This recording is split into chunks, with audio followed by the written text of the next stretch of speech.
Hi everyone, I'm your host Diva Danielle, and this is Community Link AZ. Thank you for joining the show. This is the internet show that's a resource for you to people, products, and services in your own backyard you might not even know of. Please subscribe to our YouTube channel so you don't miss an episode. Each week, I'll introduce you to someone who is helping to make a positive difference in the community. We're going to have some fun, learn something new, and connect in a positive way. Let's start the show. Hi everyone, and welcome to Community Link AZ. I'm your host Diva Danielle. I appreciate you stopping by my YouTube channel. If it's your first time, please hit the subscribe button. I do not want you to miss any episodes. I also have a page on Facebook. If you can like that as well, you'll keep up with me and know everything I have going on in the community. Today's show is another fun show with another fantastic guest, a woman in the community you need to know about. This is Judy Pearson. She is a mother, a cancer survivor, an author, and an entrepreneur, if that wasn't enough. And she knows how to cook fabulously. Judy, it's so nice to have you on the show. You are so sweet. I'm excited to be here. This is going to be a lot of fun because Judy's one of those individuals who saw a need and just didn't keep it to herself. She ran with it and she created a platform for other women to share what they're doing, but also speak their truth. So I want you to share a little bit about, who you are. And she has a book that she's working on and all this other stuff, and how we'll get into Act 2, but let's get to know a little bit about who Judy is. Okay, all right. Well, 10 years ago this month, I was diagnosed with triple negative breast cancer, which is a really scary, aggressive kind of cancer. And like everyone else, I was shocked. It came at a bad time. I was a newlywed, all those kinds of things. Made it to the other side and never thought that survivorship was going to be any different than life previously. Right. And it was crazy. Never mind the shock of having a cancer diagnosis, I was struck with all kinds of physical issues, night sweats and joint pain, and there were a couple months where I couldn't even walk. My feet and ankles were so painful.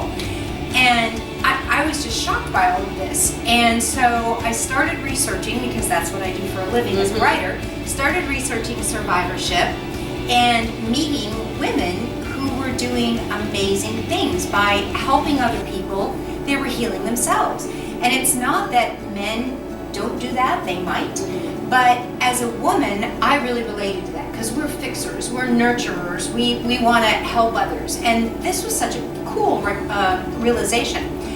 Plus, before cancer, I'd been working on a book that required some research about volunteering. There are huge health benefits to volunteering. I tell people that all the time. True. I tell them all the time. It's true. If you put your energy into someone or something else, all of a sudden whatever's troubling you just sort of takes a back seat because you're so focused out there. So I put that idea together and survivors and thought, okay, I'm going to create an organization to celebrate and support women who are using their gifts of life and experience to give back to the greater good in their second act after cancer.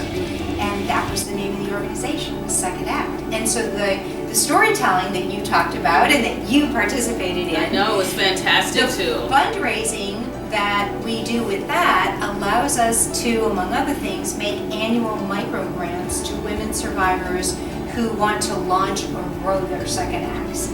And we publish a book, yet another fundraising opportunity for us. And it's just, it's been miraculous. It really has. And even though COVID has seriously curtailed our face-to-face events, we did our fundraiser virtually.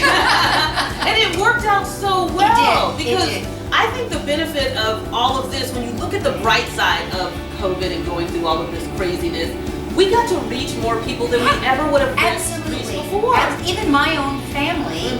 I have one son who lives here. My eldest son just moved here, but he wasn't here when we normally do our shows in March. So everybody else in my family had never seen it before. And even though we were missing the theater experience, it turned out great. And the cast, including the diva, really shone. It was a lot of fun. So she launched a second act, and like I said, it was a great way for women, especially who have gone through their stages of cancer, and there was all different types of cancer. They had a platform which we had never had before, So I want to thank you for doing that. Absolutely. But Judy is so full of creativity, and you are able to express that in a way that a lot of people find refreshing, because there aren't a lot of books that sort of approach it the way you did. That's with the extensiveness of research and finding a different angle to highlight things that maybe have never been talked about before. That's right. Outside of maybe a medical journal. But this was a conversation that you started that women and men as well who have women they're